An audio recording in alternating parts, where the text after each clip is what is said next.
vamos falar de infecção do trato urinário dos homens, tá bom? É normal mulheres terem infecção urinária? Sim, com certeza. Até quantas infecções urinárias a mulher pode ter no ano? Teoricamente, relativamente aceitável. 3 infecções em um ano ou 2 infecções em 6 meses. Isso é correlacionado a fatores de uma uretra mais curta e ali também pode estar associado a fatores hormonais, tá? Diante disso, a mulher pode ser tratada. É que eu reiniciei o computador aqui. Vou deixar.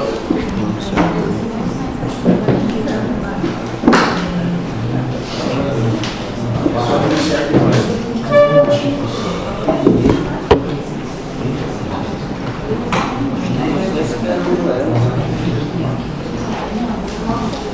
Veja aqui. Além de você ter maior preço.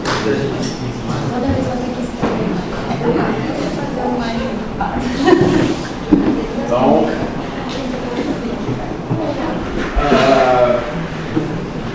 sobre as infecções, então é mais fácil mesmo. É normal homens terem infecção urinária? Não. Não é normal homens terem infecção urinária. Quando o homem tem infecção urinária, ele tem que ser tratado de uma maneira especial, porque está ocasionando essa infecção urinária. É normal crianças terem infecção urinária? Sim. É normal paraplégico ter infecção urinária? Sim. Paraplégico, eu tenho que tratar de uma maneira especial. Outro paciente especial que a gente tem que tratar, as gestantes. Infecção urinária, gestantes podem fazer o quê? Trabalho de parto. Então, nós temos que ter uma avaliação minuciosa referente a isso, tá? Então, gente, eu vou trazer para vocês, eu não vou ficar enrolando, esse é o meu objetivo, tá? As infecções do trato urinário é nada mais que a colonização de bactérias que resulta numa infecção do trato urinário. Na infância, é mais comum em homens, tá?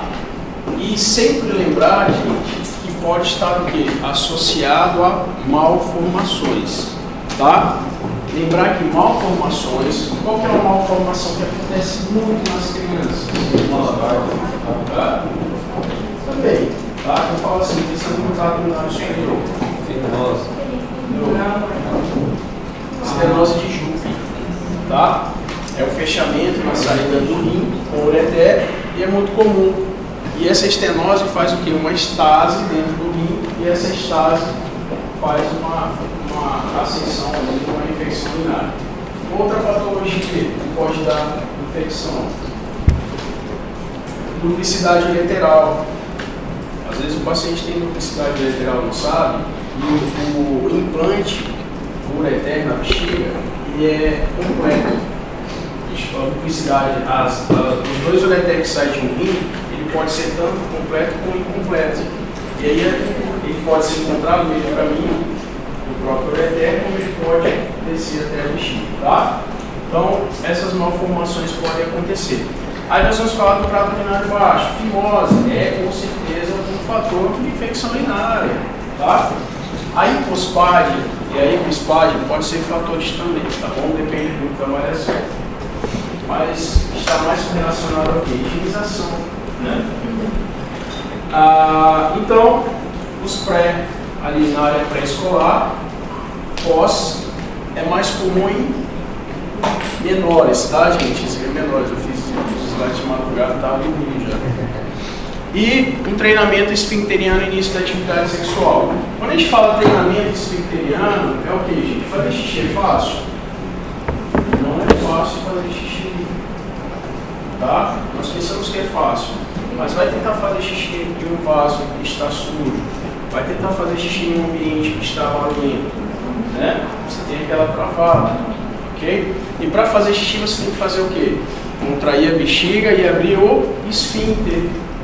Então tem gente que tem dissinergismo vesical. Você pode contrair a bexiga, mas se você não abrir o esfíncter, o que fica acontecendo? Fica fazendo um reflexo, tá?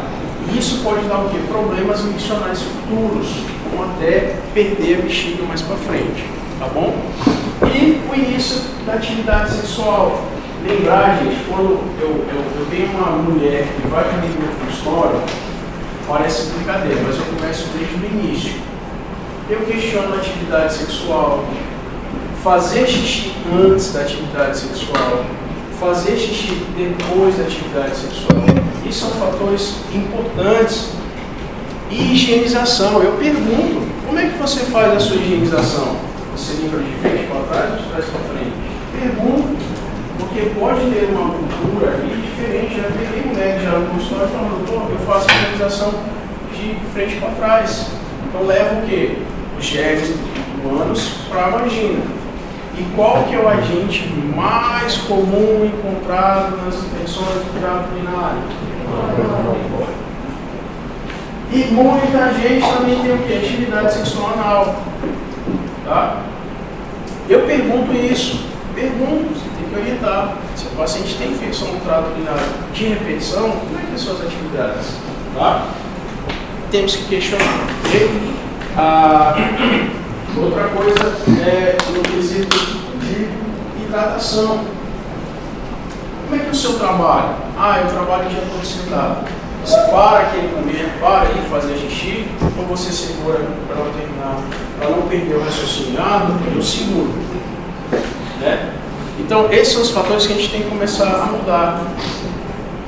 Tá bom? E são coisas bestas, mas que vai refletir futuramente. Tá bom? Eu pego nesse quesito.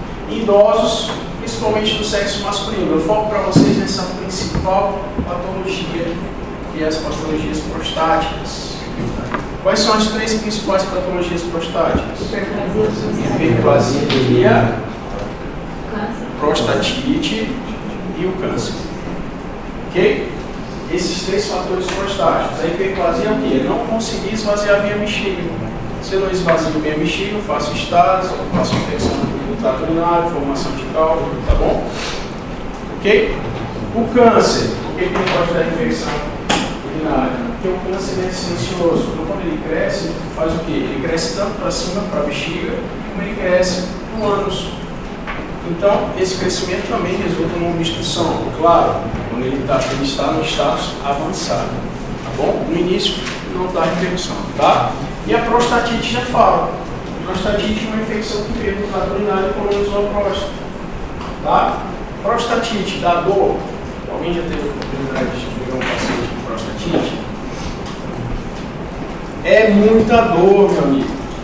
A sensação é de como o paciente tivesse uma vela acesa, um fogo aceso no meio do períneo, entre o ânus e o intestino. E quando você faz o toque, meu amigo, é quase um parto. É muito doloroso, o paciente muito, tá? E é muito interessante isso, porque quando você faz o toque, a sensação é de como se você estivesse tocando a palma da sua mão ou a palma do nariz, tá? Então, se vocês fizerem bastante toque, vocês vão começar a prestar um pouco mais de atenção. Toques normais e vocês vão saber quando o toque é diferenciado. Eu faço toque no paciente quando ele está em posição de litotomia, tá? Posição ginecológica. Por quê? Tem gente que faz toque em pé, tem gente que faz de lado. Cara, você sabendo tocar, pode tocar do jeito que você quiser. Eu gosto de litotomia porque eu gosto de avaliar tudo, tá? Então eu olho a região genital, eu olho a região inguinal, tá? Vejo se tem hérnias, avalio o testículo, avalio tudo, avalio o pênis, vejo se tem fimose, se tem parafimose, se tem cisto de epidídimo, tá? E aí por último eu faço o toque mesmo em posição de litotomia. Puxo as pernas, tá? E faço o toque. Quando eu faço toque em posição de litotomia, a próstata está para onde? Para cima ou para baixo? Para cima, tá? Então quando eu vou tocar, gente, eu toco, tá? Faço xilocaína. Quando eu estou tocando o paciente, a gente tem o quê? Dois lobos. O sulco mediano, a gente tem um ápice e uma base. Às vezes eu não consigo chegar até o ápice, tá? Mas ali, gente, cada polpa digital, isso é estimativa. É estimativa. Cada polpa digital, teoricamente, nós temos 10 gramas, tá? Quando eu faço o toque, qual é a consistência da próstata? Ela tem que ser o quê? Fibroelástica, ela não pode ser endurecida. Quando eu toco, ela movimenta-se, tá? A outra coisa que a gente tem que observar muito é a presença de nódulos. Então, se eu toco, ela tem que estar lisa, gente. É lisinha, lisinha, lisinha. Então, se eu tocar sentir nódulo, é indicativo de câncer. Não falo o que é sugestivo, tá? Tem que fazer o quê? Biópsia prostática. Ah, doutor, mas vamos fazer uma ressonância? Não. Tem ressonâncias que não pegam tumores prostáticos no início, tá? Então, se eu tocar, sentir nódulo, doutor, mas eu não sou experiente, toquei aqui e tinha nódulo. Opa, tem uma pessoa experiente com você, tá bom? Tem aquela história que os internos vão fazer uma consultório de urologia, aí o urologista um dia foi lá e fez o toque, opa, achei algo alterado. Vem, galera! Né? 5 internos fazendo toque. Já aconteceu, já. Eu era o interno. Mas, gente, quando vocês tocarem um paciente que tem câncer de próstata avançado, é igual você tocar isso aqui, ó. Olha aí, vocês vão sentir duro, uma próstata pétrea, tá? Então, muitas vezes o paciente chega com um PSA de 70, um PSA de 100, eu só faço toque para confirmar, tá bom? Mas, vocês fizerem o toque no paciente com câncer avançado, nunca mais, como se estivesse tocando o osso, cara, é muito, assim, certeza. Ok? Bom, quando nós falamos das infecções, qual que é a definição da infecção, doutor? Então nós falamos que a infecção do trato urinário não complicado é chamada de cistite. E quando nós temos uma ascensão desses patógenos para o trato urinário superior, nós chamamos de pielonefrite. Vocês sabem a semiologia da evolução no paciente com pielonefrite? Geralmente ele fala, doutor, eu estava com disúria, ele não vai falar de disúria, né? Funcional, estava doendo para fazer xixi, às vezes ele não fez o tratamento correto, né? E aí com isso os patógenos acenderam. Quando acende o pielonefrite, o paciente sente o quê? Dor na topografia do rim, então em flanco, e pode estar associado à febre, tá? A gente fala que são 3 sinais: jornal positivo, febre e dor, tá bom? Ok? Fácil, né?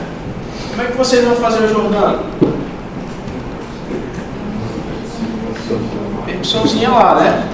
Vai dizer lá pro interno lá, vai lá, meu filho, fazer o Jordano aqui. Né? Já aconteceu, já. Às vezes você pega o interno lá. É quase uma lenda, né? Uma linha que você está conforme. Tá? Só batidinho, ó, com licença. Batidinho aqui. Perfeito. O cara já, se tiver dor, já sente, tá? Lembrar que só um detalhe para cálculos. Se for cálculo instrutivo, às vezes não vai dar uma porradinha e vai ter dor, tá? Mas ele pode sim estar com infecção como não também. Ok? Bom, e na complicada? Na complicada, geralmente a gente classifica esse tipo de pacientes. A gente sempre classifica como uma infecção complicada já em homens. Homens a gente classifica, opa, é normal o homem ter infecção do trato urinário. Gestantes, meu Deus, gestantes tem que tomar cuidado absoluto, tá? Anormalidade do trato urinário e comorbidades, gente. Lembrar que os pacientes diabéticos são pacientes que, além de infecção urinária, existem algumas medicações que fazem excreção pelo rim. Já ouviram falar do Xigdu? Então, isso. E a excreção é onde? Pela urina. Então, às vezes, vocês vão pegar assim, um paciente diabético, vai falar assim, olha, eu sou diabético, e você vai pegar lá o IAS. Quando você olhar o IAS, 3 cruzes de açúcar. Você vai dizer, minha nossa, está descompensado. E aí você vai ver o quê? Hemoglobina glicada, para fazer o rastreamento dos 3 últimos meses referente às glicemias, e você vai pedir uma glicemia de jejum. Então você vai ver que está redondinho, está bonitinho ali. Só que a excreção faz com que tenha açúcar. Qual que é o grande problema do Chibidu? Eu falo em quesitos da micção. Os pacientes que usam Chibidu, eles podem fazer bala no pochete de repetição. Então, se eu tenho um paciente que ele já é diabético e ele tem ali uma fimose, ele pode evoluir como uma parafimose.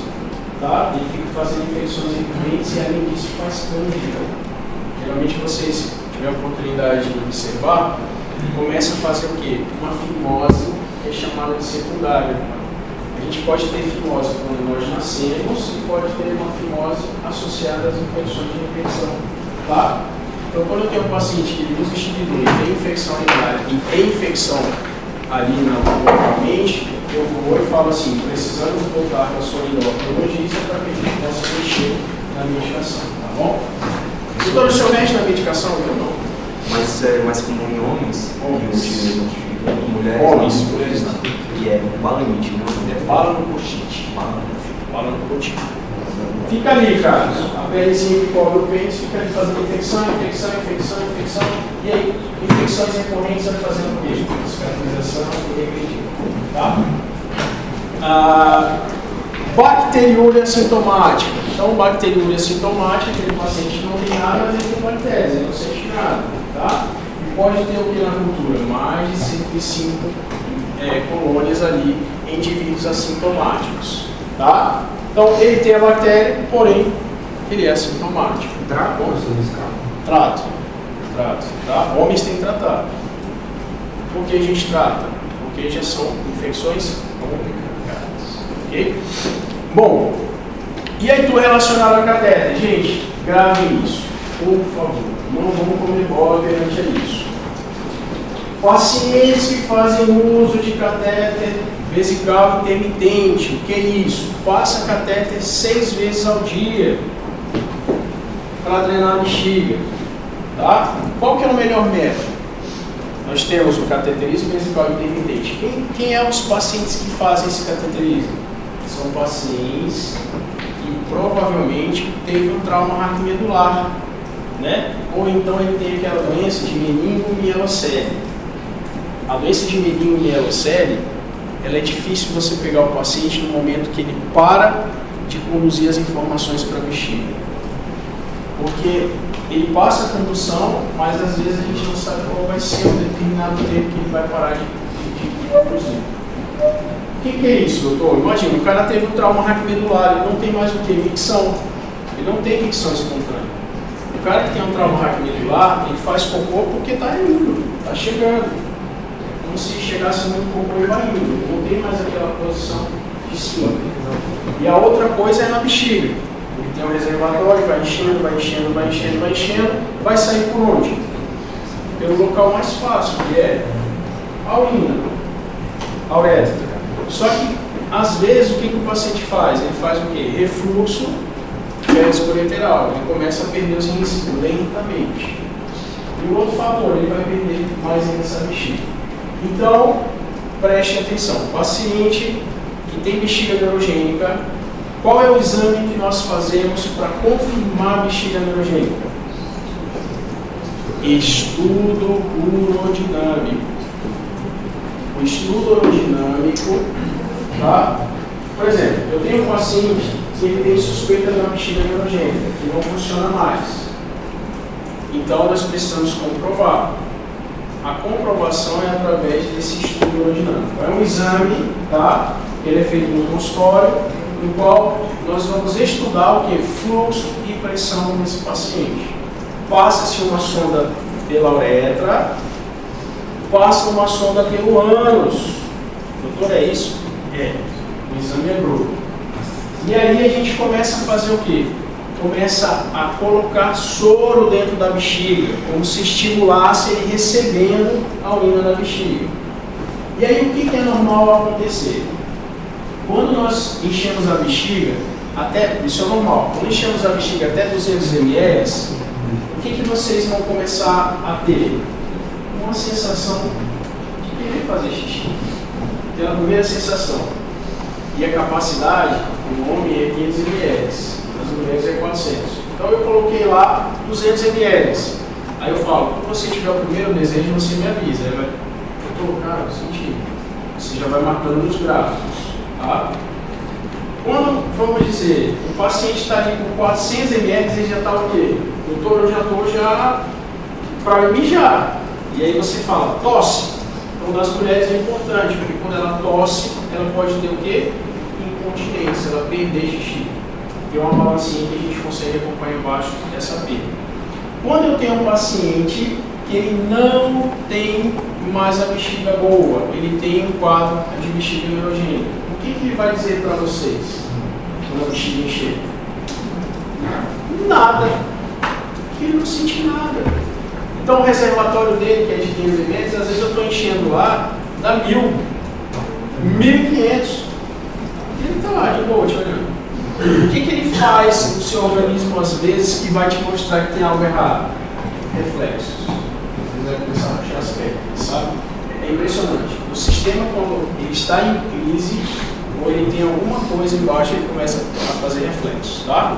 Ele está lá com a perna normal, de repente ele recebe o coice, você não sabe nem por quê. Tá? Isso são reflexos. Quando ele tem febre, ele faz esses reflexos, tá? E aí você comprova que é a bexiga. E aí eu tenho essa sonda que está dentro da bexiga, ela vai ver contrações. E eu também não vou ter contrações. Agora vamos pensar numa mulher imperativa, numa bexiga imperativa. Quando eu coloco 50 ml dentro da bexiga, a bexiga já tem os espasmos com 50 ml. E aí você consegue concluir o que nessa bexiga? É uma bexiga que não tem um bom reservatório. Esse paciente sofre demais. Então assim, urgência miccional, toda hora tem que ir no banheiro, tá? Então esse exame é muito bom para nós definirmos essas patologias. Estudo urodinâmico, tá bom? Então, quando a gente fala relacionar a catéter, primeiramente, o melhor método para fazer o esvaziamento da bexiga é cateterismo vesical intermitente limpo. Por que isso é importante? Porque ele vai passar ali a sonda de 4 a 6 vezes ao dia e a bexiga não vai perder a complacência. Então, se eu deixar a sonda direto, o dia todo, 24 horas, todos os meses, todos os anos, o que vai acontecer? O que chegar de xixi vai sair, chegar de xixi vai sair. E a bexiga nunca mais ela vai contrair como era antes. Vamos dizer que esse paciente está numa reabilitação e tem possibilidade de ele voltar a andar. Então, se eu não fizer esse cateterismo, ele vai acabar perdendo, tá, de vez a possibilidade de ter uma bexiga boa. E pelos fatores de infecção urinária, o pior método é a sonda direta. Tá? E quantos dias eu vou tirar a sonda? Vou trocar a sonda a cada 21 dias. Tá? Ou eu posso trocar precocemente quando o paciente faz uma infecção. Tem que trocar para trocar o fio vermelho. Tá bom? Então isso é importante. Tá? E qual é o outro método que vocês vão ver muito também? É a sonda na barriga, a cistostomia. Então a cistostomia ainda é menos pior do que a sonda direta pela uretra, tá? E os pacientes que usam sonda direto na uretra, vocês vão ver que eles fazem o quê? Hipospádia por trauma. A sonda fica o quê? Puxando para baixo. E essa puxada para baixo vai rasgando a uretra ali, formando uma hipospádia, tá bom? Ok? Então, pacientes sondados ou com história nas últimas 24 horas. O EAS tem importância para mim? Os pacientes com cateterismo, eles podem ter limite de infecção? Não. Tá? Não. Eu não trato pacientes com EAS com infecção urinária. Tá? Por quê? Porque eles são colonizados, gente. Todo paciente que você pedir vai estar lá bactérias e infecção. Então, não vou fazer o baseamento nisso. Os pacientes que fazem cateterismo eu já falo. Urocultura. E lembre-se de pedir urocultura com antibiograma, ok? Isso. Então vamos lá. Pacientes que fazem cateterismo vesical intermitente. O EAS é o exame do sumário de urina, certo? Então vai vir lá piócitos, positivo. Vai vir sangue, positivo. Por que vai vir? Porque é um trauma. Você fica traumatizando e você leva bactérias.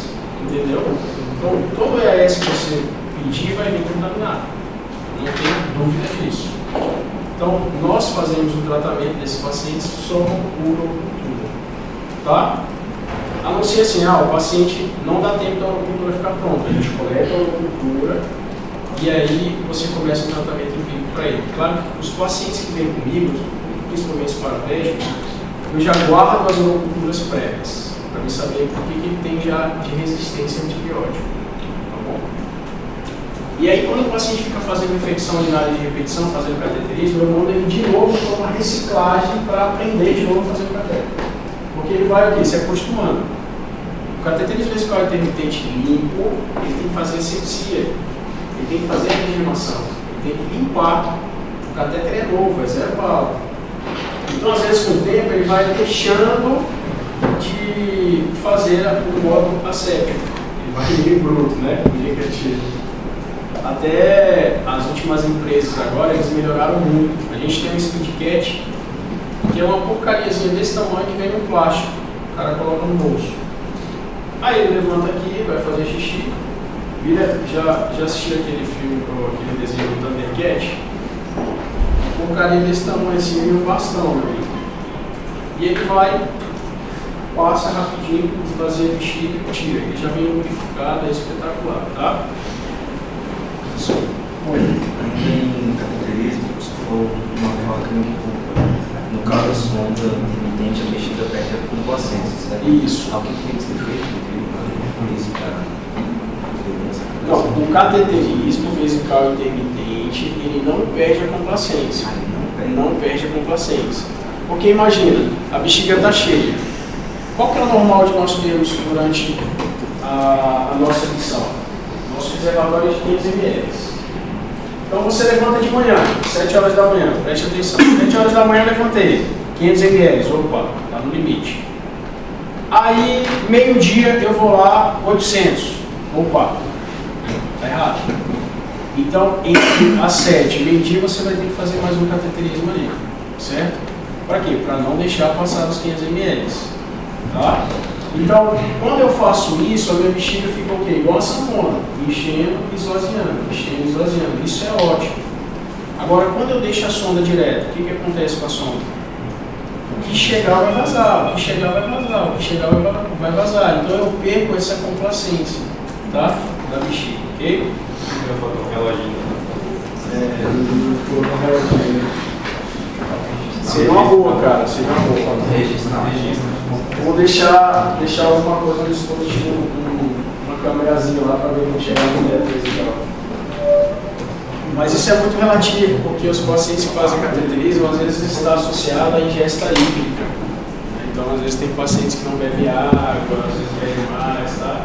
Eu vou te falar que pacientes com cateterismo vesical intermitente, ninguém quer mexer. Ninguém quer mexer, é chato. É um paciente que vai com você pro resto da vida, com infecção urinária recorrente, você fazendo reciclagem para ele aprender de novo a fazer, aí até chegar um ponto que o paciente não aceita mais o cateterismo, e aí ele, só um parêntese, ele começa a fazer o que? Insuficiência renal. Ele diz que faz o cateterismo, só que a creatina dele já sobe para 2,5. Quando ele é paraplégico e o catéter sobe, a função renal sobe para 2,5, aí eu faço a opção de fazer uma derivação, uma ostomia. Tá? Eu faço a derivação incontinente, como se eu deixasse uma bolsinha de urina para ele urinar. Por quê? Se ele não tem mais a capacidade de fazer, ele vai fazer o quê? Se ele persistir assim, ele vai entrar em diálise. Então, para tentar salvar isso, eu deixo a bolsinha. O que chegar de urina vai sair, não vai mais ter aquele trabalho de ficar cateterizando. Tá bom? Então, eu faço uma ostomia e aí eu deixo ali uma derivação urinária incontinente. Incontinente aqui na barriga, eu vou lá e fecho a uretra. Tá? Como é que você faz isso? Para a questão de curiosidade. É uma cirurgia chamada cirurgia de Brinkley. Tá? Eu uso uma alça intestinal para esterilizar tá? Ou então, quando o paciente não tem perfil bom, eu tiro os 2 ureteres da bexiga, enquanto o outro e puxo só um ladinho, tá bom? É bem difícil a cirurgia, não é fácil não. E quando a gente fala em urocépse, tá? Disfunção orgânica por infecção urinária grave, aqueles pacientes que avançou a pielonefrite. Ele tinha pielonefrite, não fez o tratamento adequado, não tinha resistência bacteriana, e aquilo fez o quê? Levou a uma sepse de foco urinário, tá? E essa sepse de foco urinário nós temos às vezes que fazer uma intervenção cirúrgica. Essa sepse de foco urinário pode chegar por pedra, às vezes o paciente tem pedra, faz obstrução, aí vem e volta aquele fator da urgência e emergência, que derivado, que é o tratamento do J, fazer nefrostomia, tá? Ok? E quais são os principais agentes etiológicos? 85% cólera, Klebsiella, Proteus, Enterobacter, nasocomiais, Pseudomonas e Serrátia. Tá bom? Geralmente esses nasocomiais aqui são os pacientes que já foram feitos cirurgias antes, já usaram catéter, pacientes em UTI, tá? Esses são os principais. E aí, gente, a gente classifica o trato urinário como superior e inferior. Então a gente fala das infecções do trato urinário inferior, cistite, tá? Muito baixa. Então é mais comum em mulheres. Homens pensaria no anomalia do trato urinário. Quais são os sintomas? Disúria, porretúria, urgência e dor hipogástrica, tá? Eu vou avaliar como? EAS, leucocitúria, vai ter nitrito, tá? Leucocitose positiva, esterase positiva, pode ter não, alguns EAS não são tão bons. Bacteriúria, olha, preciso fazer urocultura de rotina? Não, tá? Se eu for lançar urocultura para todo mundo, agora fica tratamento, gente, olha que legal. Isso aqui é lindo no livro, né? Fosfomicina, prometanol, 3 gramas de dose única. Posologia, show de bola, antibiótico muito bom, tá? Aqui, vocês vão ver que nós temos, nós não, o pessoal de alguns locais, eles usam, qual que é o antibiótico que vocês mais conhecem? Todo mundo usa. Amoxicilina. Meu irmão, amoxicilina e ciprofloxacina é a rodo. Hoje em dia é difícil você tratar um paciente com infecção do trato urinário um pouco mais grave só com cipro, porque o cara já vem com uma resistência bacteriana. Se a gente fosse fazer um trabalho diferente a isso, os pacientes que têm resistência a antibiótico, meu irmão, o cipro estaria lá em cima. Isso depende muito da região. Porque às vezes, vamos dizer, lá no sul eles podem usar só moxiclonato para todo mundo, entendeu? Então isso vai muito, tá?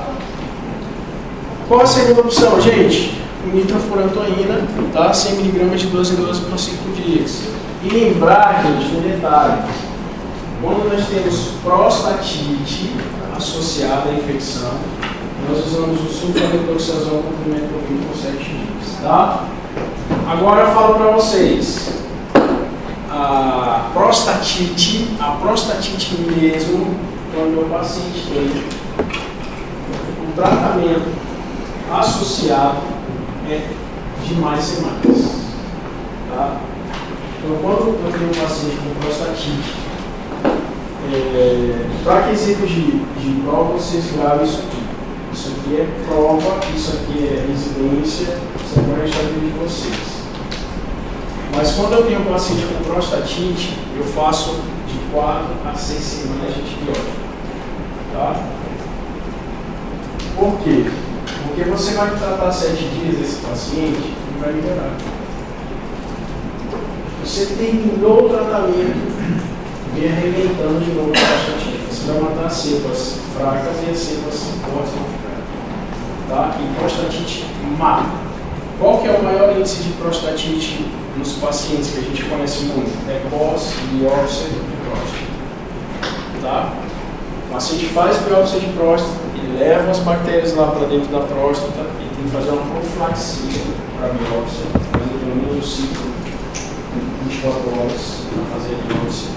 E aí, o que aconteceu de pacientes ir para a UTI, tem que fazer drenagem e vai a sepse mesmo morre, tá bom? Se não tiver prostatite, é nitro ou urina? Isso. Quando está associado à prostatite, tem que fazer o quê? Não. Às vezes ele pega. O que eu faço quando o paciente está com prostatite? Sabe qual que é o exame que eu mais pego as bactérias? Vocês vão ver dois fatores. O paciente chega com prostatite, ele vai falar assim, doutor, eu estou com todos os sintomas do trato urinário de infecção. Porém, a urocultura e o ES vem normal. Vem normal. Eu já estou pé da vida, eu estou morrendo de dor. O cara não dá antibiótico. Aí o que você vai fazer? O toque retal é importante. Faz o toque retal doloroso mais.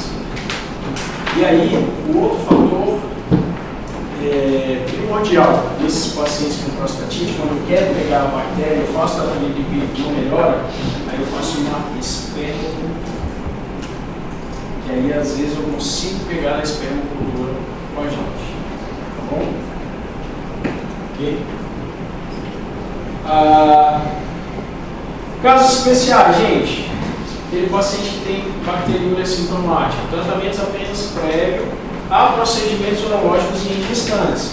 Então, por exemplo, eu vou levar um cara para fazer um procedimento cirúrgico. Ele tem ali uma mais de 105, cara, eu vou tratar. Porque, por mais que ele seja sintomático, quando eu começar a fazer um procedimento cirúrgico, aí sim pode desenvolver a infecção, tá? E sempre tratar aliado com o tá bom? Nas infecções do trato urinário associado ao catéter, tratar com mito complicado, tá bom? Urocultura antes do início do tratamento, tá? Sempre urocultura, retirar a barra, trocar o catéter. Doutor, tem muita gente que tem dúvidas como é que faz a coleta do paciente paraplégico, né? Do paciente com bexiga urogênica. Vocês vão fazer o mesmo método do cateterismo. Vocês vão fazer todo o método ascético. Vocês vão lá pegar o catéter, vão limpar direitinho, fazer a higienização, aí vocês passam a sondinha e coletam limpo. Tá bom? Ok?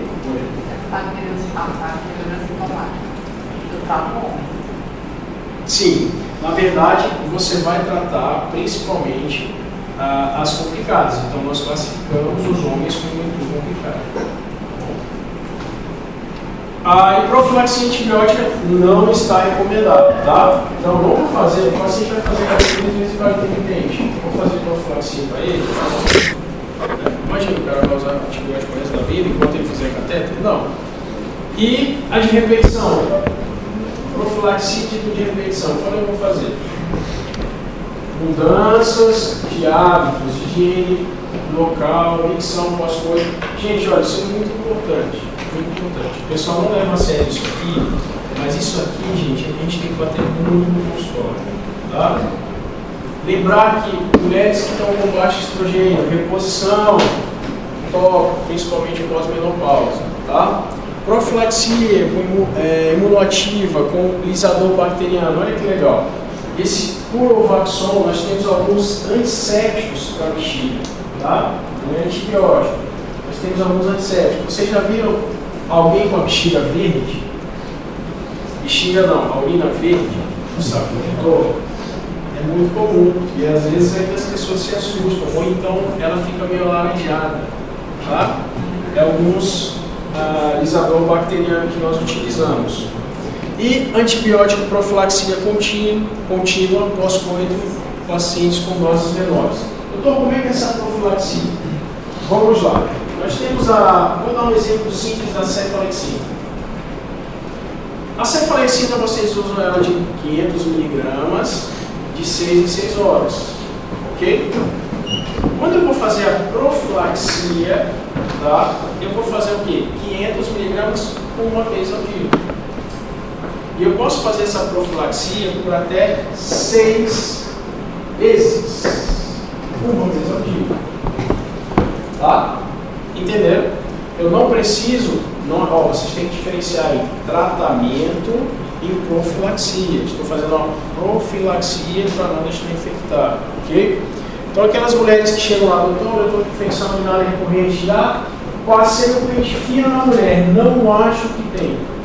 Vou só contar outro caso aqui, de uma mulher, que ela tinha infecções urinárias recorrentes.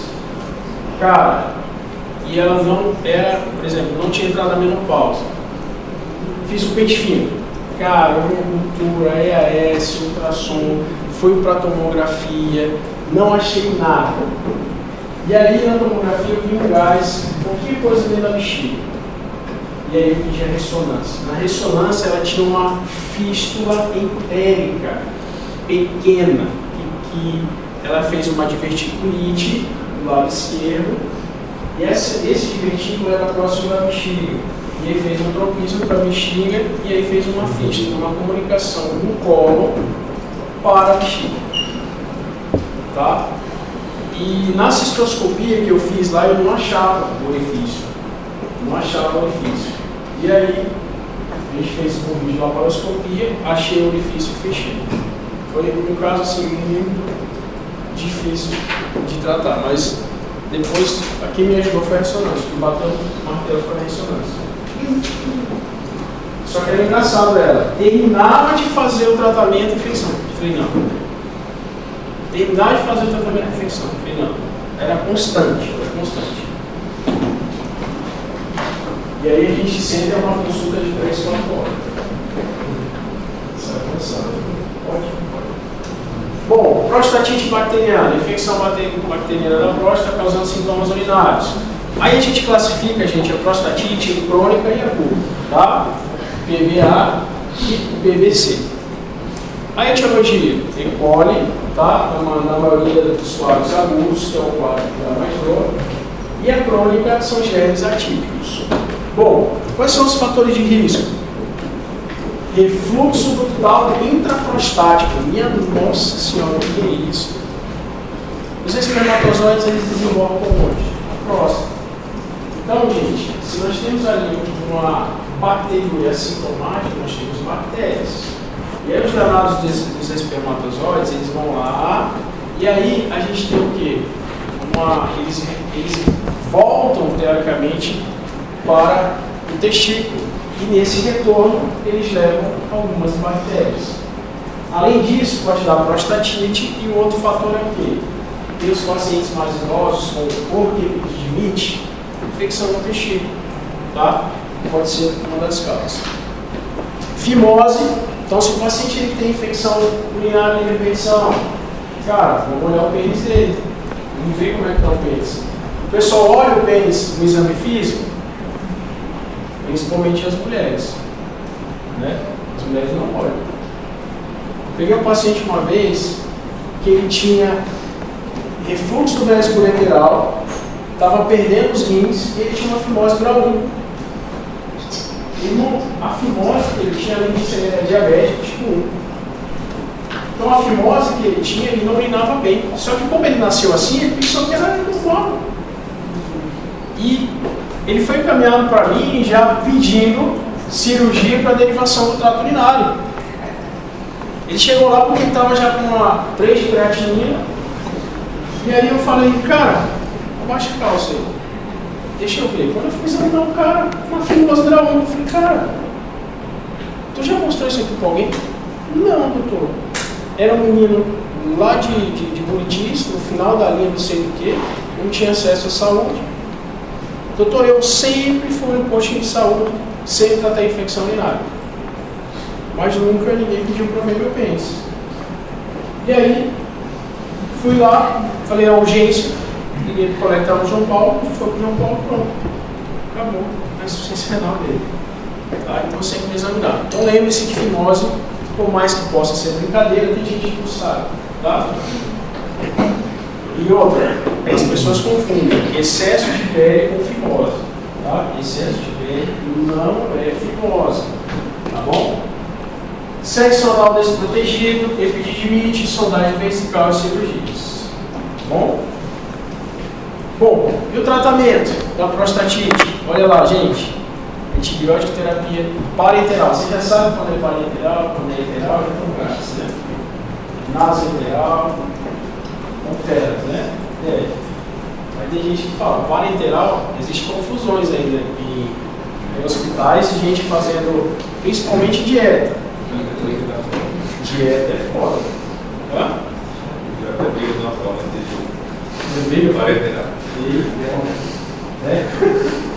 Então tem que tomar muito cuidado, tá? Agora que vocês vão fazer lá a prescrição, tem lá dieta, oral, parenteral, tá? Onde eu vou fazer a dieta parenteral?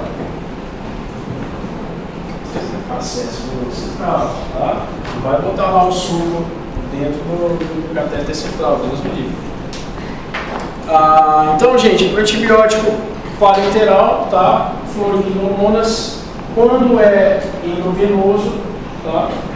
Ceftriaxona e glicosilhos. A ceftriaxona agora, gente, é legal que tem alguns laboratórios, eles já estão fazendo intramuscular já para vender. Antigamente era difícil para achar intramuscular, mas tem, tá bom? E nas prostatites crônicas, fluoroquinolonas, tá? De 4 a 6 semanas. Então, quando eu peço lá, quando eu coloco antibiótico de 4 a 6 semanas, eu vou lá e coloco a resposta diagnóstica, prostatite. Porque eu já tive farmacêuticos mandando paciente de volta, falando que eu estava maluco, que onde é que eu iria fazer 6 semanas de antibiótico. Gente, é isso, tá? Essa aula é um pouquinho mais chata que a teoria, mas assim, resumidamente, o que vocês têm que saber de infecção do trato urinário é isso, tá? Quando eu vou falar para vocês eu não quis me estender um pouco mais nas pielonefrites, tá? Na pielonefrite nós temos uma evolução marcada. Então nós temos a pielonefrite simples, nós temos a pielonefrite complicada no adulto. A pielonefrite complicada são os estágios que passam de uma pielonefrite com acesso de foco urinário. Então assim, é quando temos destruição totalmente por limpo. É quando nós temos que fazer uma cirurgia de urgência no paciente, tá? Já tive que fazer muitas. Então, eu mostrei para vocês a foto de uma que eu fiz recentemente. Mostrei?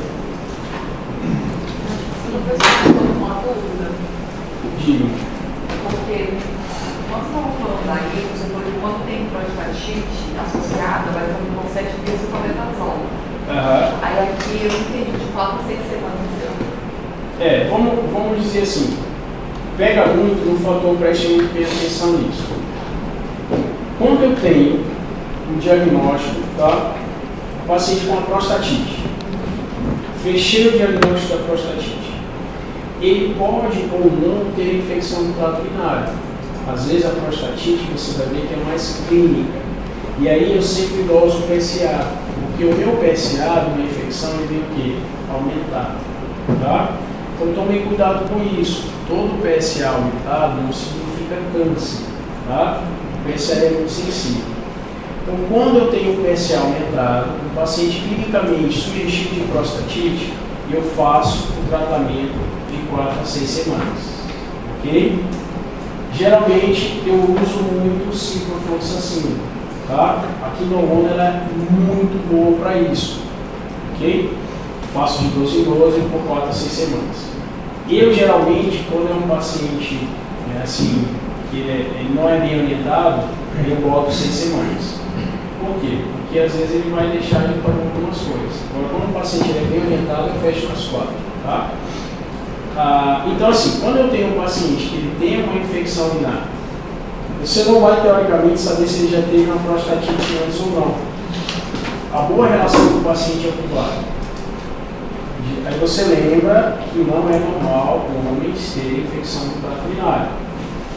Aí você tem que lembrar qual que é a principal causa que faz prostatite e infecção do trato urinário. É a próstata. Você tem que, ali você como clínica, você inicia o tratamento e fala para o seu urologista, porque você pode estar desenvolvendo uma infecção prostática. Se ele tiver infecção e ele não tiver sintomas prostáticos, o PSA normal faz 7 dias. Tá? Porque esse quadro é muito relacionado. Eu falo para vocês como especialista, o meu exame físico, a avaliação de PSA, mais minucioso ali, às vezes a gente fica meio assim. E vocês vão ficar muito ansiosos para já dosar um novo PSA. Vocês não dosem o PSA em menos de um mês. Eles vão dosar o outro PSA mais para frente, porque vocês vão ver, ele vai ver lá embaixo, lá, e teste de tipo de câncer, tem um papel desse tamanho ali embaixo. Então você vai falar, olha, você está com uma prostatite. Então assim, se o paciente ele já tiver prostatite antes, ele chegar lá para você sem sintomas prostáticos, você faz 7 dias. Agora, se você vê que ele já tem um PSA, que ele já tem ali uma história, você repete por alguns fatos, tá bom? Então vai depender muito desse dado, tá? Tem que tomar um pouquinho de cuidado nisso. Já peguei muitos pacientes que têm prostatite com alteração de PSA, e aí já mandou o biópsia certificado. E aí tem que o quê? O foco principal, lembrar, gente, que se ele tem infecção, nós temos que fazer o quê? Uma prevenção, tem que descobrir por que ele está fazendo infecção. Não é assim, vou tratar e acabou, igual dor de cabeça. Se você tem dor de cabeça, tem que procurar o foco. É óculos, é estresse, é sem dormir, entendeu? Tem que procurar o foco. O que acontece muito? Em UPA, serviço de urgência. Você só vai lá e faz o sintomático e acaba. Você tem que dar orientação. Então, se o paciente não tiver sintomas prostáticos, se for longo, você faz tratamento de 7 dias. Se tiver, você orienta. Então, professor... Mas na prova você falou que é por 7, né? Tá? 7. Tá? Professor, então o PSA bem alterado, bem aumentado, já é indicado fazer o toque prostático, certo? E todo paciente ômito tem que fazer o toque. Todo paciente ômito. Todo paciente ômito tem que fazer o toque. Com sintoma, mesmo se só, tipo... Mesmo com e sem sintomas. Sem PSA? Sem PSA. Você tem uma idade, Acima dos 45. A Sociedade Brasileira de Urologia fala: quando que eu vou fazer o toque retal? Investigando câncer, hiperplasia. 45 anos, pacientes negros e com história familiar, tá? E 50 anos não negros sem história familiar, tá? Então, se eu tenho um paciente com 45 anos, ele tem história familiar de próstata, de câncer de próstata, às vezes ele vai dizer assim, ele teve um problema prostático, não lembro qual. Tu vai jogar pro câncer. Você não lembra qual, tá? Então, 45 anos, todo paciente com 45 anos com história de câncer de próstata tem que fazer a dosagem do PSA e toque rental. O que eu faço no meu consultório? Eu não faço o toque rental de primeira. Por quê? Porque ele sai dali com os exames e ele vai fazer a dosagem. Então, se eu tocar ele vai ter um aumento do PSA, tá? E aí a gente fala da abstinência em 3 dias, tá? Para fazer o toque rental. Vocês vão ver que os pacientes vão perguntar muito para vocês em quesitos de, vamos dizer assim, andar de cavalo, né? O cavalo, ele pode ali ter uma trepidação e alterar. A bicicleta pode ter, a moto pode ter. Então, assim, nesse primeiro momento, eu não peço para o paciente mudar suas atividades. Eu peço para ele usar o normal. Porque imagina, o cara ganha como um cara é vender queijo ali de moto. Aí eu falo pro cara, 3 dias sem trabalhar, porra. Então eu falo para ele não mudar a rotina dele e usar um PSA dele. E falo para ele que pode vir alterado. Aí se vir alterado, eu falo, não, agora sim vai ter que ficar esses 3 dias sem aplicar. Entendeu?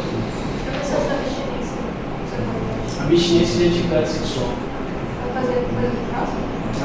Para fazer. Eu falo assim, o exame de sangue, não o operatório. Se eu fiz uma. Deixa eu perguntar já, você falou que a infecção urinária não é comum em homem, mas não. Isso aplica a pacientes pediátricos também? Não é comum em crianças de sexo? Não é comum. É porque, vamos dizer assim, nas crianças é comum, é comum, é mais comum assim, comparando as duas, um pouquinho mais em meninas, 2 para 1. Agora sim, eles podem ter. O negócio da criança é porque assim, quando eles nascem, você vai tentar expor a glândula, você não consegue. Então por isso que a gente espera até 2 anos. É difícil. Tu vai lá puxar, cara, tu só vai machucar, tu vai fazer laceração. A gente espera até os 2 anos. Só que até chegar esses 2 anos, para a gente conseguir ele fazer uma massagem e ver, ele pode ter uma fimose já, entendeu? Então aí que o bicho pega um pouco mais. Aí vem aquela pergunta, quando que eu vou fazer fimose? Gente, eu espero 2 anos. A não ser que o menino está fazendo o quê? Uma balanite lá, está vermelho, está com infecção, aí eu faço o preconceito. Eu fiz uma aula aqui para o pessoal.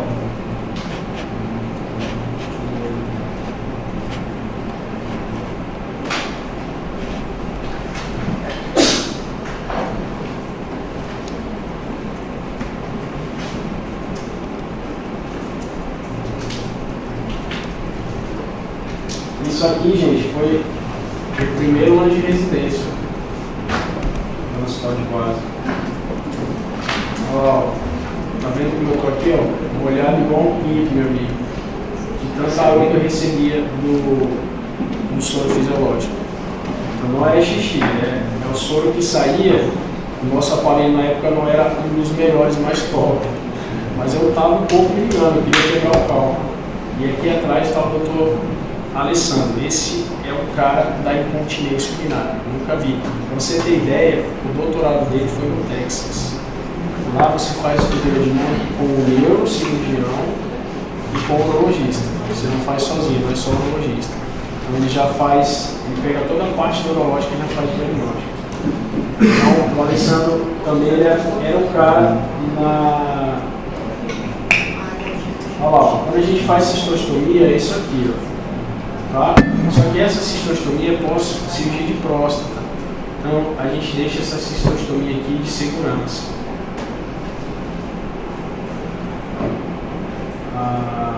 E aí, eu deixei duas imagens bem legais para mostrar para vocês, que me pediram uma aula sobre tecnologia, né? E aí, gente, olha que legal a evolução da urologia aqui. Por que eu fiz residência aqui? Então, eu fiz residência aqui por conta disso aqui, ó. Tá vendo esse cálculo aqui? Isso aqui tudo é cálculo, tá? Então, é um cálculo coraliforme e a gente classifica como completo. Ele pega o grupamento inicial superior, pega médio e inferior. O rinzinho do outro lado não tem cálculo, ainda bem, mas não é um rinzinho lindo, maravilhoso. Só que o que eu observo muito é parênquima. Tá vendo? Isso aqui, ó, é parênquima renal. Se eu tenho um parênquima acima de 1 centímetro, é um rim bom, é um rim viável. E não é à toa que vocês vão ver aqui que tem uma reguinha de 10 centímetros. Então eu uso muito isso aqui a grosso modo. E uma imagem 3D, olha lá, nós temos o rim, né? Aqui só dá de ver a pedra. E aí, gente, eu tirei a pedra. Tá? Essa é uma cirurgia chamada cirurgia de Boyce. Eu abro o rim todo e tiro a pedra. Doutor, por que o senhor fez essa cirurgia? Porque eu estou no serviço de residência e a paciente chegou assim: doutor, eu quero fazer uma cirurgia única, eu quero tirar essa pedra. E na época o nosso calção de rodar ele foi para manutenção. Eu cheguei para ela e falei: você aceita fazer a cirurgia aberta? Doutor, você resolvendo pode cortar tudo.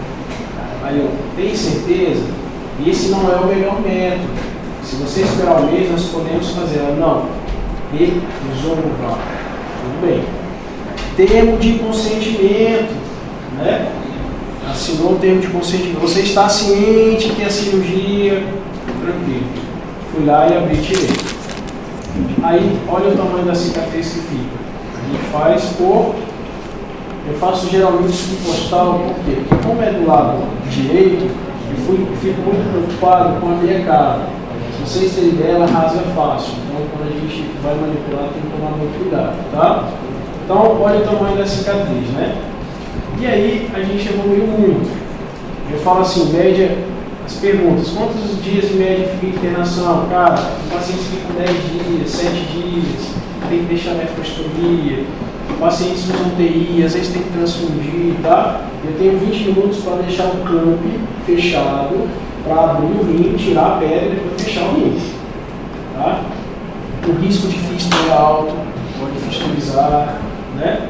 E aí, qual é a importância da tecnologia? Então, quando eu falo em tecnologia, agora um dedo, da grossura de um dedo, nós acessamos o rim, nós temos a possibilidade de quebrar um cálculo daquele tamanho, com um dedo, né? Falo da grossura de um dedo, um raio, a gente faz nefrotripsia percutânea. E essas cirurgias aqui são feitas lá no hospital de base, então eu estou dentro do rim, claro, estou tirando os cálculos, eu quebrei com o calção e estou retirando.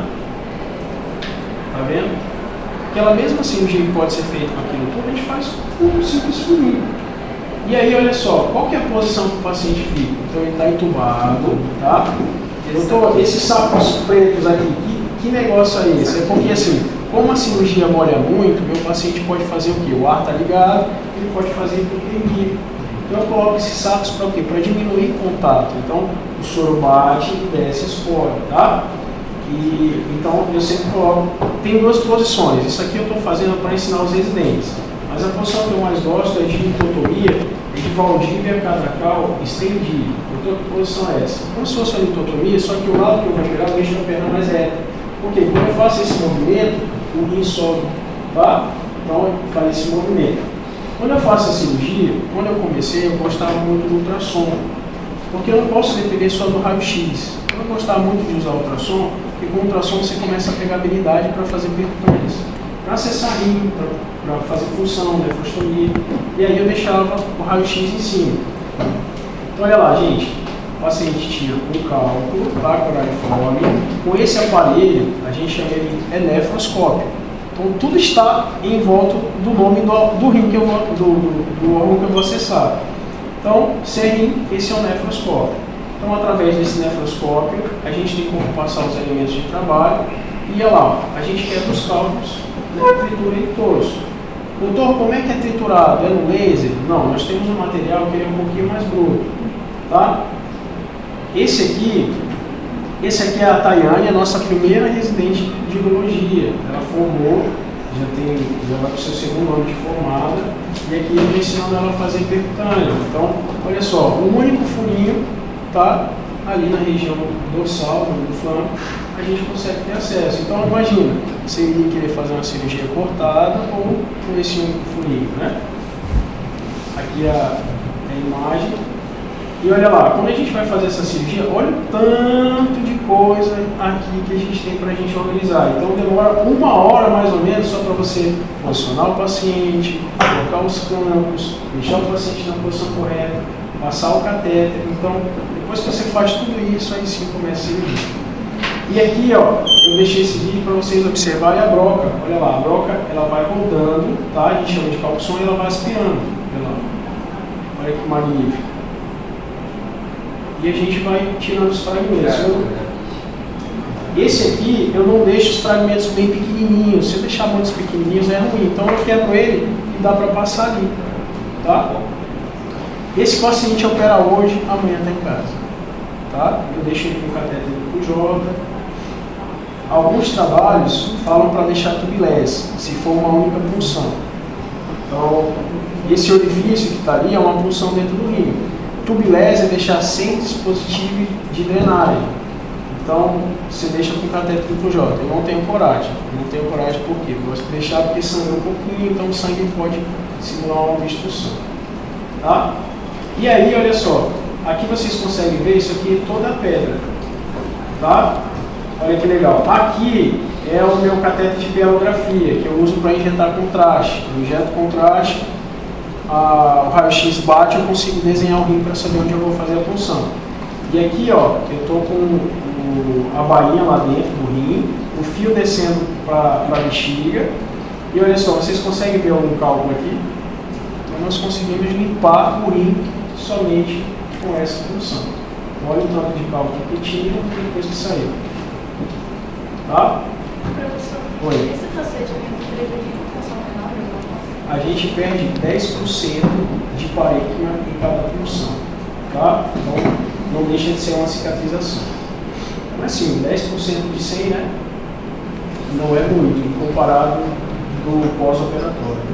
Então, olha lá. Então, a gente pergunta, você quer essa ou você quer essa? Né? Então, assim, a gente consegue hoje. Mas, doutor, aí nós... Por que não faz tudo pelo canal da urina? Gente... Protocolo, cálculos até de 2,5 centímetros, a gente tem como quebrar pelo canalzinho da urina. Só que quando é muito maior que isso, a gente não consegue quebrar tudo, porque junta muito areia. Então assim, depende muito. Se for paciente tiver diabetes, hipertensão, morbidades, rim único e tal, aí a gente tem um laser de alta potência. Aí eu converso com pacientes que às vezes eu não consigo ter uma sessão. E aí a gente evoluiu para flexível. Né, com cálculos menores que 2,5. Então aqui ó, a torre. Na torre a gente tem o vídeo, a gente tem a luz que manda o heteroscópio, a gente tem aqui, esse é o nosso laser lá do hospital de base. Então quando eu entrei na residência já tinha esse laser de 30 watts. Então poxa, o laser de 30 watts aqui é caríssimo. Tá? Então, assim, para o Estado investir é muito dinheiro. E essa porcaria desse flexível aqui custa R$64 mil. E ele é para uma média de 10 a 20 procedimentos. Então a gente trata com tanto carinho ele que ele já operou mais de 100 com o ureter flexível. Tá?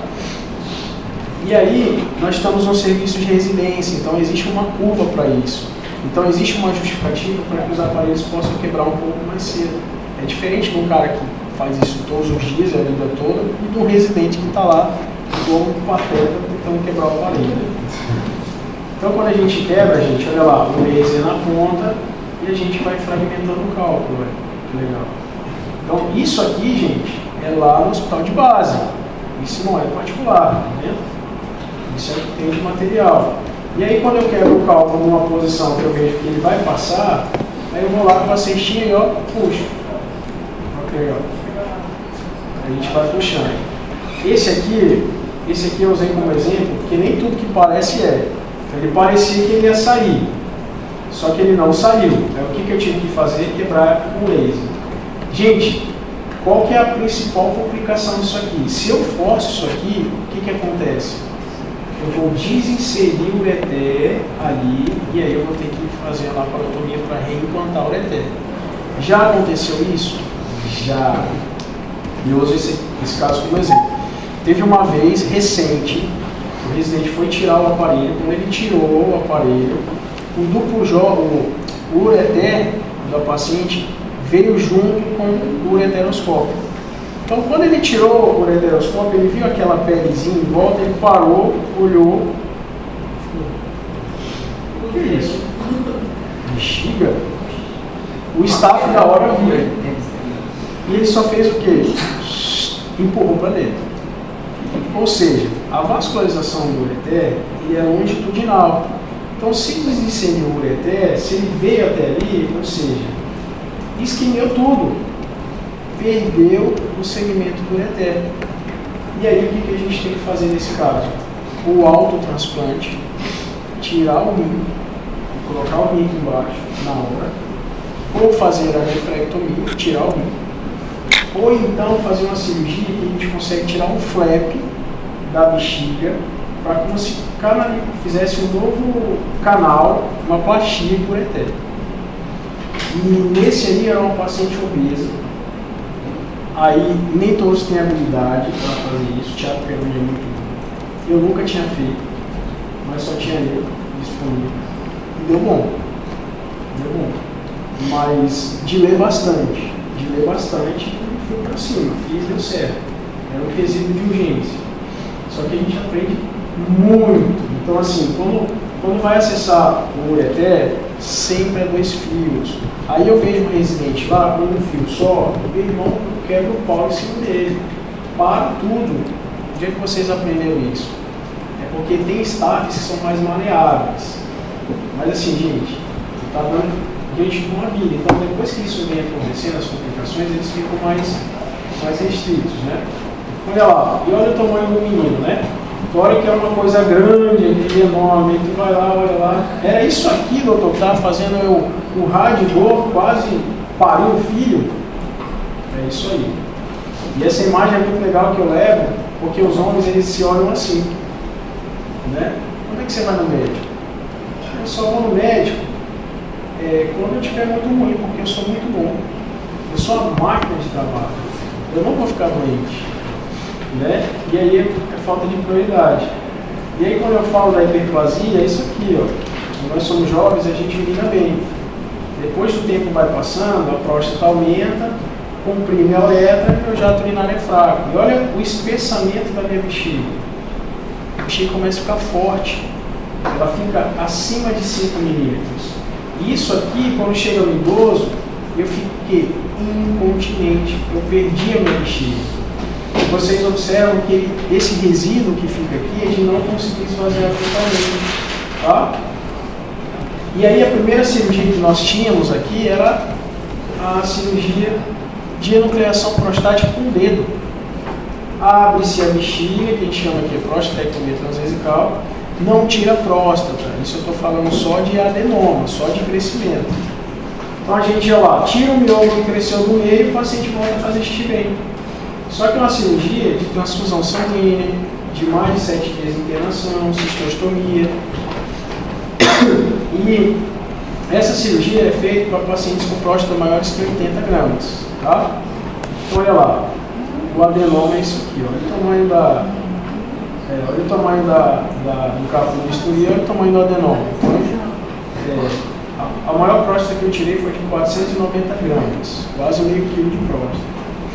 E aí como é que fica a cicatriz? Ó, então, o acesso foi mediano, infraumbilical, aí ele fica com a cistostomia para lavar a bexiga, fica com dreno para saber se vai ter fístula, tá? E aí ele fica com de 15 a 21 dias de sono. Depois ele vai para a enfermaria e fica irrigando. Então tem que ficar entrando soro para tirar todo o sangramento. E aí nós conhecemos a RTU, que é a famosa raspagem, que é um outro procedimento. Só que eu tenho um problema, gente. Essa RTU de próstata eu posso fazer só para próstatas menores que 80. Tá? Então quando chega aqui, ó, o intuito, eu entro com o aparelho e vou raspando a próstata. Então eu raspo o lobo lateral, o outro, mediano e jogo os fragmentos para dentro da bexiga. Então é isso aqui, ó. Olha que massa. Então esse aparelho é um bipolar, eu vou passando e vou ressecando esse tecido. E jogo para dentro da bexiga. Legal. Jogo para dentro da bexiga. E aí depois o paciente volta a fazer xixi bem. Só que eu só posso fazer isso para próstata de até 80 gramas. Próstatas maiores de 80 eu não consigo. Por quê? Porque ele absorve o sódio. Então eu não posso. Olha lá, do mesmo jeito que a lâmina passa, ela queima e cauteriza. Tá? E aí nós evoluímos, nós compramos esse laser de alta potência, que esse carrinho que está aqui do lado é um oscilador. Então a gente agora tem como nuclear a próstata com o laser. Olha lá. Então esse lado já foi nucleado. A gente entra pelo canal da urina, tira tudo no laser, a próstata e joga para dentro da bexiga. E aí por que isso é bom? Porque não existe tamanho de próstata. Pode fazer todos os tamanhos prostáticos. E aí quando chega aqui, ó, a gente vai nucleando a próstata no laser, ó. Que maravilha. O sangramento é mínimo, olha que porcaria de sangramento aqui. E eu vou lá com o laser e cauterizo. Tá vendo que tá tudo obstruído aqui? Tudo obstruído a próstata, né? Não consegue passar xixi aqui no meio. E aí no final a gente joga os adenomas para dentro da bexiga e olha lá. Igual um liquidificador, a gente vai mocelando. Tem uma navalha que ela vai aspirando e mocelando todo o adenoma. Olha que maravilha. Chique demais, né? E o legal disso é que a sonda, ele fica de sonda um dia só. Então essa foi a evolução que a gente tem. Aí eu falo um pouquinho do câncer, que é a próstata, que é azul a gente tem que tirar, que é a vesícula. Depois a gente faz a anastomose. Isso aqui já é outra coisa, isso é para câncer de próstata, tá?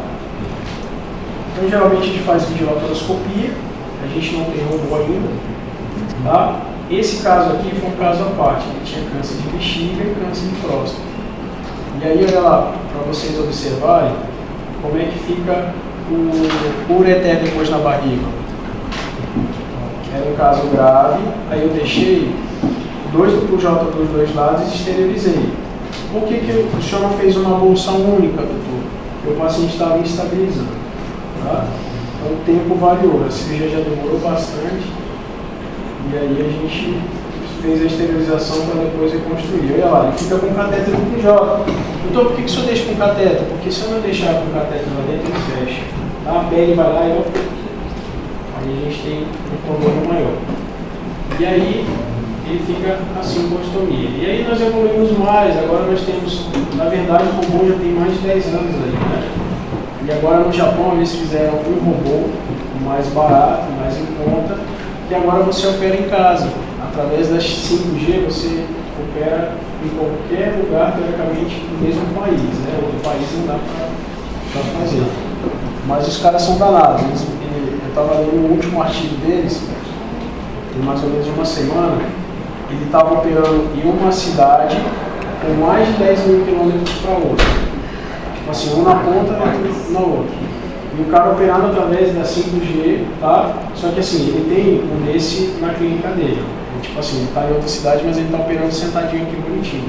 E mostra, cara, direitinho, ele operando lá e acontecendo na outra cidade, na cirurgia. Os caras são muito avançados. E o bom do robô é porque tem todos esses movimentos. Olha só o movimento da mão e olha os movimentos minuciosos. Qual é o grande benefício disso? Melhorar o aceleramento e também mexer menos com o nervo perante a impotência sexual. Então, a grande evolução da tecnologia na urologia é essa.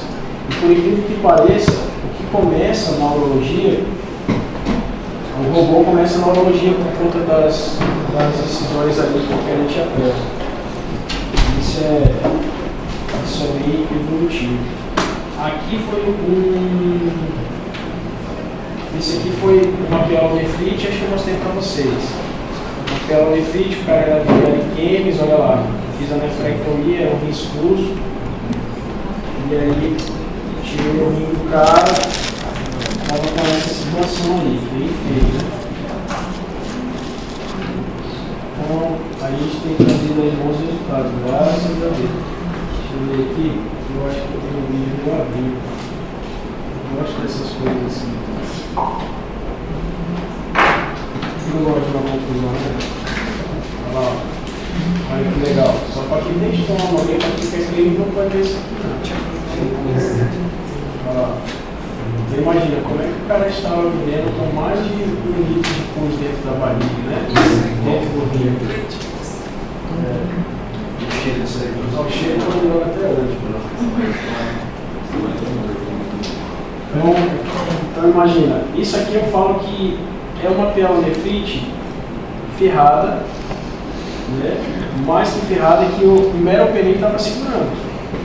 Quando suspendeu o meropenem, a evolução foi muito rápida. E o exame físico, gente. Cheguei para ele, palpei aqui desse lado, só que o cara já gritou rápido. Olha lá como ficou depois, né? Então, para as linhas que não querem parte cirúrgica, né? Mostrei para vocês o pênis também, né? Agora eu estou fazendo bioplastia peniana, gente, vai falar a diferença. As pessoas se perguntam, como é que é a bioplastia peniana? É isso aqui, ó. O cara tinha um pênis aqui, foi comigo.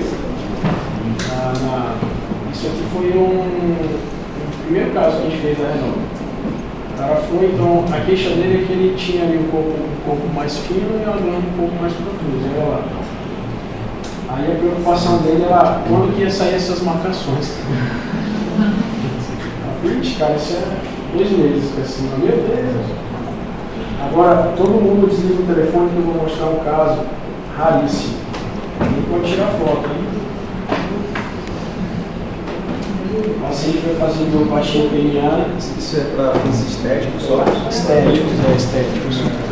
Bom, a gente utiliza muito o ácido hialurônico agora, né? Eu não mexia com essa parte de estética, mas a procura está tão grande que eu comecei a mexer. E aí, não, o ácido é bem tranquilo, o PNMA que é bom. Por quê? Porque ele não é para o resto da vida. Então ele tem um período de 15 meses para ficar. Então aquele cara, pior que parece assim, não aparece só o cara que tem um pênis pequeno, teoricamente, assim. Mas aquele cara que quer dar um up, é casado, né, um cara que quer mudar a vida dele. Esse caso aqui, gente, é de curiosidade, certo? Mas quando vai fazer tipo uma aspiradora, vai ser cirúrgico? Não. É tipo igual fazendo. Sim. Olha lá, eu faço 2 picadinhas, cara, eu uso 2 ml de anestésico. E aí da base pro pênis. E eu coloco meu limite até 10 ml. Então imagina, 10 ml no pênis com ácido, pode ficar uma grossura de até aumentar 2 centímetros para cada lado. Eu não prometo em comprimento. Comprimento não prometo, porque o senhor aumenta? Não, eu engrosso o pênis. Aumentar, não. Mas ele dá uma visita. E aí eu fui atender o paciente, e o paciente falou assim, doutor, eu quero aumentar meu peito, só que eu tenho um piercing. Aí eu olhei assim pra ele, normal, piercing, né? Aí ele olhou assim pra mim e disse, doutor, meu piercing não é normal. Aí eu... Não? Ah? Me pensa. Aí eu, não é normal? Não. Mas agora eu fiquei curioso. Vai ter que mostrar esse negócio aí. E o cara assim, mó aberto, bicho, ele mó tranquilo. Meu irmão, na hora que ele mostrou o piercing, a sorte que eu tava de máscara, assim. Ele só viu meu olho e olhei assim. Caraca, meu irmão, tu tem um negócio ainda mesmo, bicho. Aí ele, doutor, eu falei, pô, tu vai ter que responder as perguntas agora. Tu tinha pra ter atividade sexual? Ele, não. Eu falei, caraca, bicho. Tu não tinha? Não, doutor, eu não tinha. Eu falei, meu irmão, e como é que é, cara? Bicho, é do caramba. Aí, é que vocês não podem filmar. Ninguém filma, senão não mostro nunca mais nada pra vocês. Meu Deus! Já é o último maluco dizer? Meu Deus!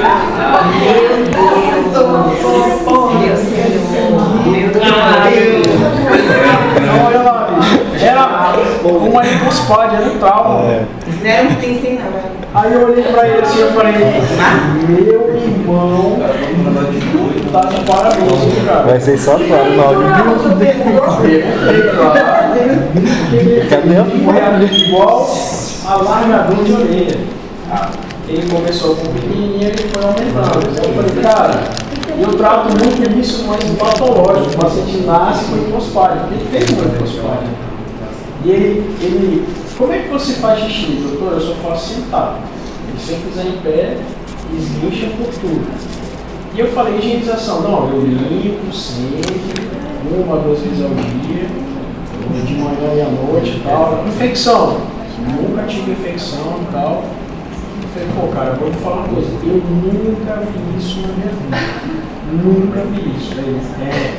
A galera me conhece como um doidão lá do bar. E ainda que nem engraçado. O cara pegar um avião. E aí engrossei o pênis dele, velho. O cara pra passar no avião. Aí que tá. Quando ele passa no avião, ele já teve problemas isso. Aí ele avisa a moça, antes de passar ele avisa. Ele avisa e fala, olha, eu tenho uma piercing no meu pênis. Por quê? Porque se ele não avisa, aí o pessoal vai ver os bolsos, né? Cinto. Aí, tipo assim, e a pessoa fala assim, meio alto, né? Aí como é que ele vai dizer? Ele já torna-se uma pessoa suspeita, né? Porque imagina, vai passar um negócio, tá escondido. Ele falou que já teve problema. Então, ele avisa antes. Então, antes de passar, ele fala, olha, eu tenho um piercing no meu pênis. Quer que tire? Quer. Aí ele tira. Esse é o nome, né? Ah, não dá pra tirar. Dá pra tirar. Aí na inovação. Então assim, vocês pensam que já tem de tudo? Não. Todo dia de surpresa.